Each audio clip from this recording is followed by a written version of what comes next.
My name is Hilary Tetlow and I live in Calderstones. And the item I've chosen from the washing line is the bra.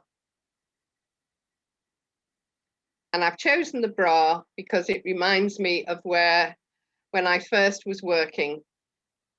And I worked for Littlewoods in the centre of, well, on the edge of Liverpool.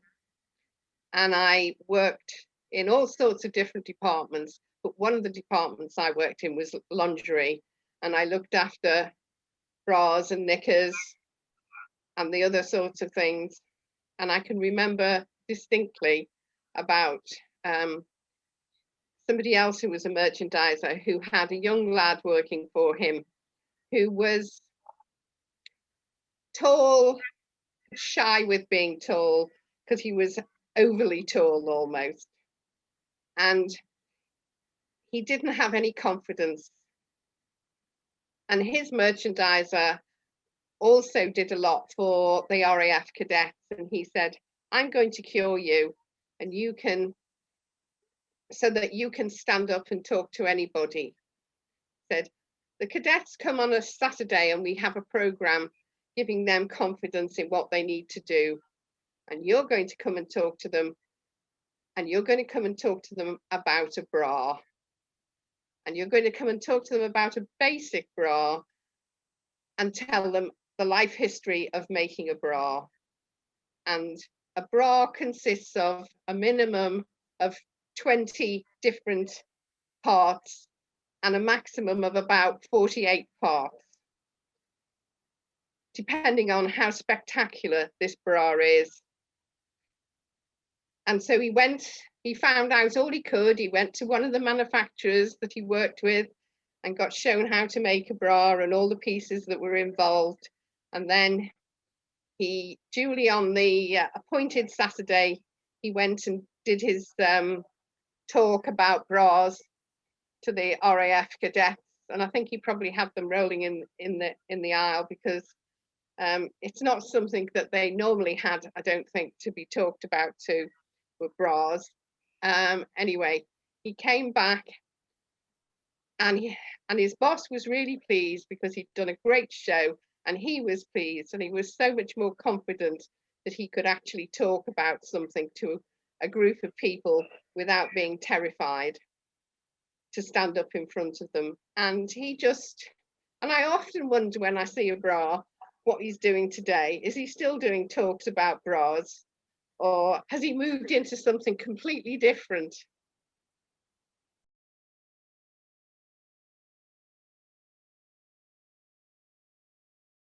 From there, I went to set up a company that belonged to Boots called Children's World. Okay. And it was the first out of town retailing. So I sort of was in on the ground floor of out of town retail parks and breaking Sunday trading laws. Oh. Because at one point in time you weren't allowed to open on a Sunday, and then we opened. And now people couldn't believe you couldn't go shopping on a Sunday. But you couldn't do it at one point in time. And then I did children's clothing at that point in time, but Children's World was for everything from a child from 0 to 10 years old. So it sold bedding, food, the whole bedroom furniture. It sold prams, it sold everything. It sold nappies, food, everything, and clothing. And so the whole store was just for the child. And there used to be a slide for them to go into the store for the children to go in. The adults could go through the door, but the children could go down a slide to get in. Is that Aintree, yeah, had one, yeah. I remember it. And it was the first place that really had facilities for mother and baby, and even for father and baby changing facilities. And I can remember with a friend who's still a great friend of mine, we had to go round London and see what facilities there were in all the big posh shops for mother and baby and write a report, and there wasn't anything, because the toilet was just the tiniest, pokiest place to try and look after your baby in. And Children's World won Parent Magazine, or one of those sort of magazines of its time, award for the toilet facilities for about 5 years running. And we always used to say, we got them that. Because, you know, if we hadn't written the report and said how awful it was and what they should have and the space that should be around, and Dad ought to be able to do it as well. So the men's changing facilities had something in. So yes, so when I look at any changing facilities for mothers and babies, I always think of that.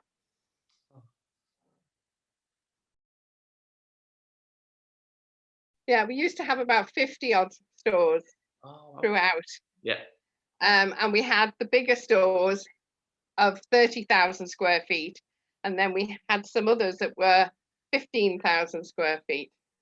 Wow. But we got taken over in the end because there was a war on the clothing side of it, as to between Mothercare and Adams at the time, as to how much percentage of clothing they had, what rating of clothing. And because we were building and building, Mothercare decided to buy us so they could have a bigger share than Adams of the children's retail clothing market. So we got sold to Mothercare. And then it became Mothercare World. And they then bought Early Learning, didn't they? And it sort of became a composite of all that. And then in this country, they've gone to the wall, but they still operate franchises in the Middle East and places like that, because they were very big out there for clothing for children. But it was nothing like the clothing in this country. It was all posh dresses and things for girls and very girly things. I worked for a short while for Mothercare, helping them with the integration, and then I worked for the Tulkan Group, which was up in the Lake District, and they had stock shop and jumper stores, and Tulkan was their brand for going into all sorts of different, it was a wholesale brand, and it went into a lot of farmers things. It went into farmers market, but it was also in Edinburgh woolen mills and things like that. And I used to run that operation for a while. And then I left there and set up on my own. And then I worked for people like Jacques Vert, Planet, Tracy, Winsmore, Austin Reed. And then I've worked for JD Sport, but not just in this country. I've worked abroad for them. I worked over in Southern Ireland for them as well. And I used to fly in and out every week. So yeah. Apart from being a governor of Merseycare, yep, I do a lot with the dementia side, because I gave up being a consultant in fashion merchandising to look after my mum who had dementia. Okay. And so that was probably about 10 years ago now. And so that's how I know Sarah, and I'm involved with the dementia side, and I'm co-chair of SURF, Service Users Reference Forum, where a lot of the people who she comes and has things to do with Open Eye and things like that. And I now look after, I keep an eye on Roy, who did the photographs and things, and I with Tig, and I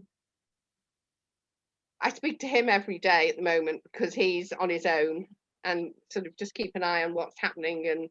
But I take him to his hospital visits and things like that.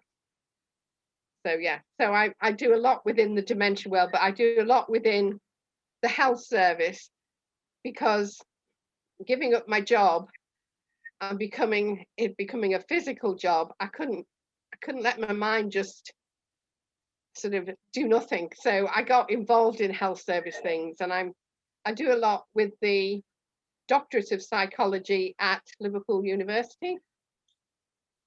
And so I'm involved in lots of different, I finger in lots of different pies.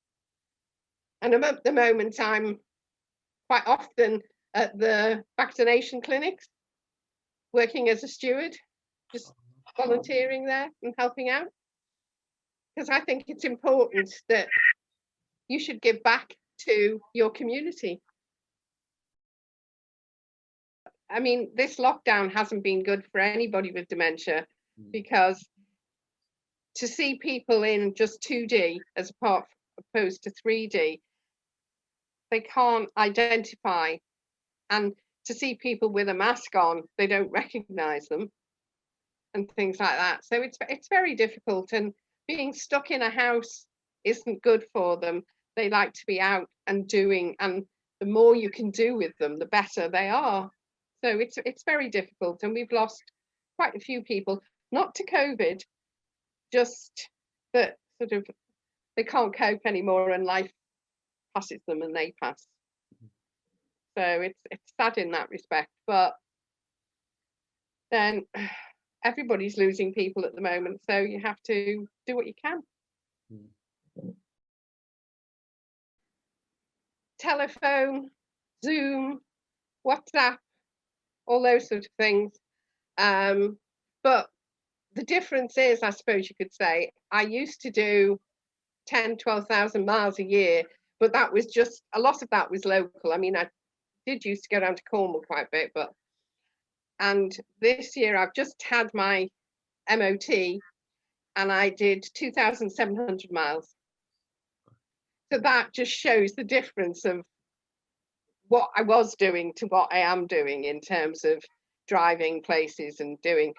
And you can fit in so much more when you're on Zoom, because you can have back-to-back meetings.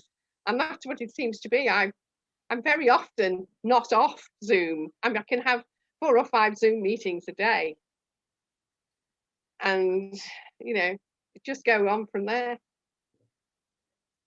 So yes, busy all the time and try to keep busy.